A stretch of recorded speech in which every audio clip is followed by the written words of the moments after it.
kami hormati Bapak Aditya Sindu Sakti selaku dosen pengampu mata kuliah farmakognosi. Kami dari Prodi S1 Farmasi kelas 2A, kelompok 2 akan mempresentasikan materi tentang bromelin. Namun sebelum itu, perkenalkan, nama saya Laila Novitasari. Saya di sini sebagai moderator. Dan perkenalkan anggota kelompok saya.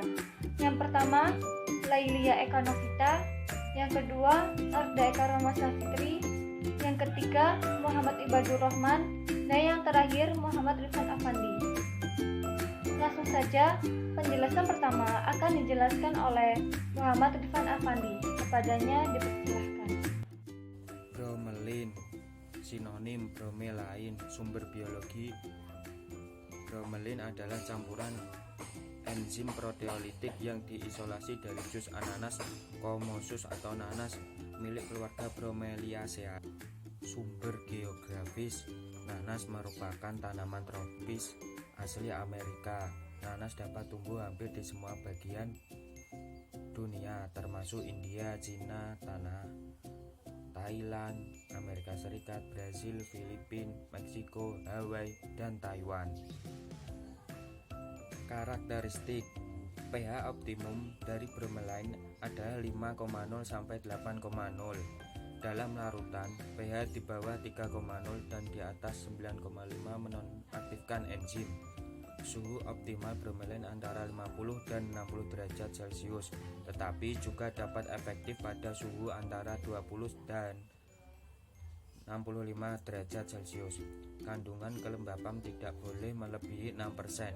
Ini diperboleh dalam warna coklat muda.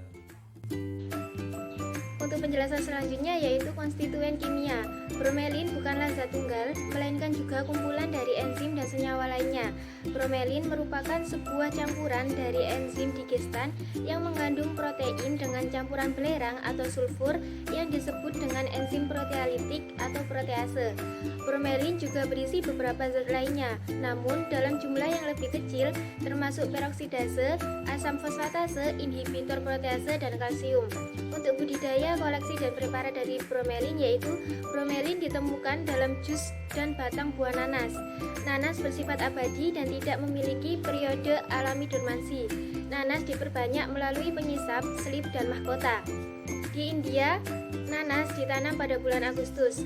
Tanaman ini umumnya berbunga di bulan Februari hingga Maret dan buahnya matang selama bulan Juli hingga Oktober.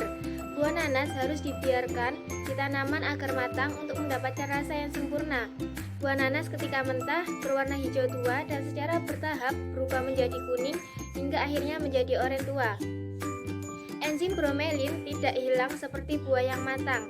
Enzim bromelin berasal dari buah dan batang yang bisa didapatkan dengan cara mengisolasi dari jus nanas dengan pengendapan dengan aseton dan juga dengan amonium sulfida. Untuk yang selanjutnya yaitu isolasi bromelin. Proses isolasi dilakukan untuk mendapatkan ekstrak kasar dari enzim bromelin. Untuk proses isolasi bromelin dapat dilakukan dengan berbagai metode, yaitu metode yang pertama, setiap bagian yang berbeda dicampur dengan pelarut buffer fosfat 0,01 molar pada pH 7,0 dengan perbandingan antara buffer dengan daging dan inti buah 1:1 bobot per volume. Untuk kulit nanas 2:1 bobot per volume, sedangkan untuk mahkota bunga 3:1 bobot per volume juga. Lalu disaring dengan keju sehingga didapatkan filtrat. Filtrat yang didapatkan disentrifugasi pada kecepatan 6000 gram selama 20 menit pada suhu 40 derajat Celcius. Supernatanya diperoleh atau bromelin kasar dikumpulkan dan dibekukan pada suhu minus 4 derajat Celcius pada suhu penyimpanan. Proses isolasi bromelin juga dapat dilakukan dengan ekstraksi menggunakan pelarut lain seperti air destilasi, buffer natrium sitrat, dan buffer fosfat sitrat. Untuk metode yang kedua, ekstraksi bromelin juga dapat dilakukan dengan air destilasi, yaitu dengan mencampur sampel dan air destilasi 1:1 bobot per bobot dengan blender. Lalu larutan disaring dengan kain muslin untuk menghilangkan bagian seratnya hingga didapatkan filtrat. Filtrat yang didapatkan disentrifugasi pada kecepatan 14.000 rpm selama 15 menit pada suhu 4 derajat Celcius dan diambil supernatannya. Supernatan yang mengandung ekstrak kasar bromelin dapat disimpan pada suhu minus 20 derajat Celcius. Untuk metode yang ketiga yaitu ekstraksi dengan buffer natrium sitrat yang dilakukan dengan mengeringkan terlebih dahulu sampel pada suhu 55 derajat Celcius selama beberapa jam dengan menggunakan kabinet dryer, terutama jika sampel berupa buah dan batang. Setelah dikeringkan, sampel ambil sebanyak 10 gram, kemudian di blender dengan 90 ml buffer natrium sitrat dingin dan disaring menggunakan kain muslin dan didapatkan filtrat. Filtrat disentrifugasi pada kecepatan 5000 rpm selama 15 menit dan diambil supernatanya dan dapat disimpan pada suhu minus 20 derajat Celcius. Untuk metode yang keempat, ekstraksi dengan buffer fosfat sitrat 10 gram sampel yang telah dikeringkan direndam dengan 90 ml larutan buffer fosfat sitrat 0,1 molaritas dengan pH 6,5 selama 10 menit lalu disaring. Filtrat disentrifugasi dengan kecepatan 14.000 rpm pada suhu 4 derajat Celcius selama 15 menit. Diambil supernatanya dan dapat disimpan pada suhu minus 20 derajat Celcius. Untuk metode yang keempat, ekstraksi dengan buffer fosfat sitrat 10 gram sampel yang telah dikeringkan direndam dengan 90 ml larutan buffer fosfat sitrat 0,1 molaritas dengan pH 6,5 selama 10 menit lalu disaring. Filtrat disentrifugasi dengan kecepatan 14.000 rpm pada suhu 4 derajat Celcius selama 15 menit. Diambil supernatanya dan dapat disimpan pada suhu minus 20 derajat Celcius. Kegunaan bromelain adalah agen fibronolitik yang efektif. Bromelain menghambat agregasi trombosit.